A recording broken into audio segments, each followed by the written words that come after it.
Welcome to Kenton's videos. Enjoy the video. You start by making sure Dash is available now, not later.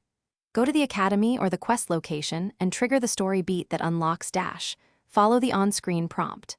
Once done, check your key items and Pokémon summary to confirm the Dash option appears.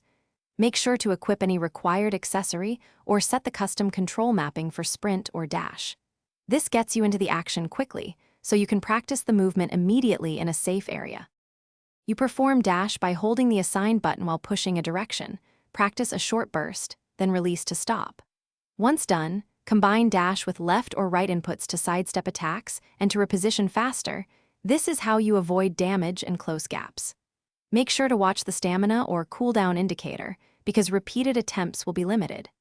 Vary timing and alternate between a quick tap and a full hold to learn distance differences and conserve resources. You finish by chaining Dash into attacks or jumps to create offensive windows. Dash gives momentum, so link it to moves that capitalize on speed. Once done, tweak controller sensitivity or remap the Dash button if it feels off, then test in a calm area. If Dash stops working after an update, restart the game and check control bindings. Make sure no conflicting input is assigned. One key troubleshooting tip: clear cache or reload the save if responsiveness remains broken, then retry. Thanks for watching. Consider subscribing if we helped you.